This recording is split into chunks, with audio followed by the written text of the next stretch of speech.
Friends, સ્વાગત છે તમારું મારી ગુજરાતી રસોઈ ટિપ્સ ચેનલમાં। તો આજે આપણે બનાવીશું ખાવામાં એકદમ સોફ્ટ અને ક્રિસ્પી સોજીનો નવો નાસ્તો। તો ચલો આપણે બનાવવાનું શરૂ કરીએ। તો સોજીનો નવો નાસ્તો બનાવવા માટે એક વાટકી આપણે અહીંયા સોજી લીધો છે। તો સોજીને આપણે એક બાઉલની અંદર લઈ લઈશું। સાથે જ આપણે સોજીની અંદર 1 ગ્લાસ જેટલું પાણી ઉમેરીશું। હવે આપણે તેને સાઈડ પર રાખી લઈશું અને ઢાંકવાની આપણે અહીંયા જરૂર નથી। તો આપણે અહીંયા એક બટાકો લીધો છે, તો બટાકાની ઉપરની છાલ આપણે કાઢી લઈશું। તો બટાકાની ઉપરની છાલ કાઢી લીધી છે, તો હવે આપણે આખા બટાકાને ધોઈ લઈશું। બટાકાને આપણે અહીંયા આખો જ ધોઈ લીધો છે, તો હવે આપણે કટ કરીને ડાયરેક્ટ મિક્સર જારની અંદર લઈ લઈશું। તો બટાકાને આપણે અહીંયા મિક્સર જારની અંદર કટ કરી લીધો છે, તો હવે આપણે તેની અંદર એક મોટી સાઈઝની ડુંગળીને આ રીતે મોટા પીસ કરી લીધા છે, તેને પણ આપણે ઉમેરી લઈશું। સાથે જ આપણે અહીંયા તીખાસ માટે 2 થી 3 લીલા મરચાં લીધા છે અને 4 થી 5 આપણે લસણની કળી લીધી છે અને 1 ઇંચ આદુનો ટુકડો લીધો છે, તે આપણે અહીંયા મિક્સર જારની અંદર ઉમેરી લઈશું। મિક્સર જારનું ઢાંકણ બંધ કરીને બધું પીસી લઈશું। તો બધું જ આપણે અહીંયા પીસી લીધું છે। તો આ રીતની એકદમ સ્મૂથ આપણે પેસ્ટ બનાવી લેવાની છે। તો નાસ્તાનો મસાલો આપણો અહીંયા બની ગયો છે। તો હવે આપણે તેને સાઈડ ઉપર રાખીશું અને સોજી જે પલાળીને રાખ્યો છે તેને ચેક કરી લઈશું। તો સોજી આપણો અહીંયા સરસ પલળી ગયો છે અને જે વધારાનું ઉપરનું પાણી છે એ બધું જ આપણે કાઢી લઈશું। તો આ રીતે તમારે સોજીમાંથી પાણી કાઢી લેવાનું છે। તો હવે આપણે તેની અંદર મસાલા ઉમેરીશું। તો સૌથી પહેલા આપણે 1 ચમચી કસૂરી મેથી ઉમેરીશું, અડધી ચમચી જીરું ઉમેરીશું, અડધી ચમચી અજમો ઉમેરીશું, સાથે જ અડધી ચમચી કાશ્મીરી લાલ મરચું ઉમેરીશું, 1 ચમચી મેગી મસાલો ઉમેરીશું, સ્વાદ પ્રમાણે મીઠું ઉમેરીશું। બધું સરસ મિક્સ કરી લઈશું। હવે આપણે જે નાસ્તાનો મસાલો મિક્સર જારની અંદર બનાવીને રાખ્યો છે તે પણ આપણે અહીંયા ઉમેરી લઈશું। તો પેસ્ટ આપણે અહીંયા ઉમેરી લીધી છે। તો હવે આપણે તેની અંદર 1 ચમચી તેલ ઉમેરીશું। હવે આપણે બધું સરસ મિક્સ કરી લઈશું। તો બધું જ આપણે અહીંયા સરસ મિક્સ કરી લીધું છે। તો હવે આપણે બધું જ એક પેનની અંદર લઈ અને કૂક કરી લઈશું। તો બધા જ મિશ્રણને કૂક કરવા માટે આપણે ગેસ ઉપર એક પેન રાખ્યું છે। તો પેનની અંદર બધું જ મિશ્રણ આપણે લઈ લઈશું। બધું જ ગેસની મીડિયમ ફ્લેમ પર આપણે કૂક કરી લઈશું।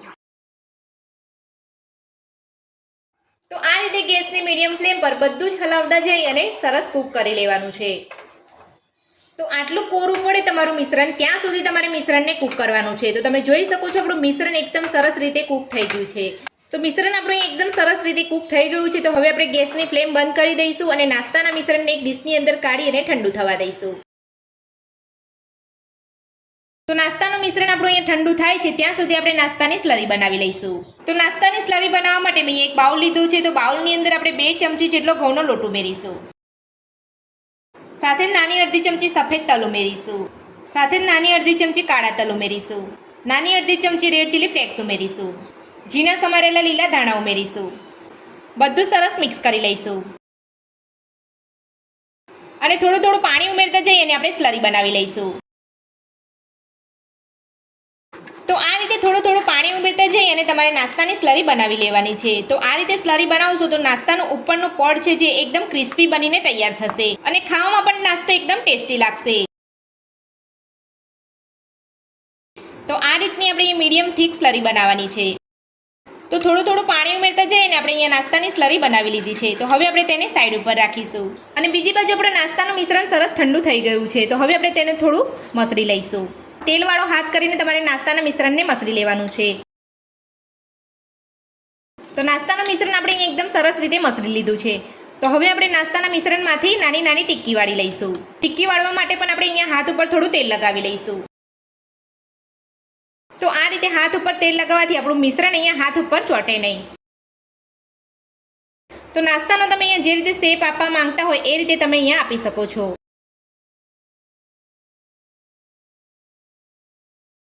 તો આ રીતે આપણે અહીંયા નાસ્તાનો શેપ આપવાનો છે। તો નાસ્તાના મિશ્રણમાંથી આપણે આ રીતનો બધો નાસ્તો બનાવી લઈશું। તો બધા જ મિશ્રણમાંથી આપણે અહીંયા નાસ્તો બનાવી લીધો છે। તો હવે આપણે નાસ્તાને ફ્રાય કરીશું। તો નાસ્તાને ફ્રાય કરવા માટે મેં અહીંયા તેલ ગરમ કરવા મૂકી દીધું છે અને આપણું તેલ સરસ ગરમ થઈ ગયું છે। તો હવે આપણે નાસ્તાને ફ્રાય કરી લઈશું। તો નાસ્તાને આપણે ફ્રાય કરતા પહેલા આપણે અહીંયા નાસ્તાને સ્લરીની અંદર કોટ કરી લેવાનું છે અને આ રીતે કોટ કરીને આપણે અહીંયા તેલની અંદર નાસ્તાને લઈ લેવાનો છે।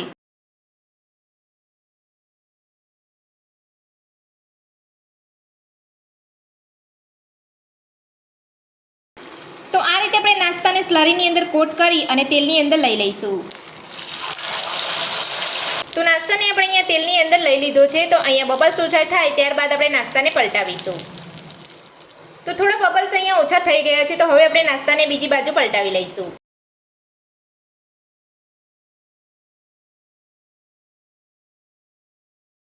તો હવે આપણે નાસ્તાને બીજી બાજુ પણ ફ્રાય થવા દઈશું. તો નાસ્તાને બંને બાજુ પલટાવતા જઈને આપણે નાસ્તાને અહીંયા સરસ ફ્રાય કરી લીધો છે અને તમે જોઈ શકો છો નાસ્તાનો એકદમ સરસ કલર આવ્યો છે. તો આ રીતનો નાસ્તાનો કલર આવે ત્યાં સુધી નાસ્તાને આપણે ફ્રાય કરવાનો છે અને તમે જોઈ શકો છો જોતા જ ખાવાનું મન થઈ જાય તેવો આપણો નાસ્તો બન્યો છે.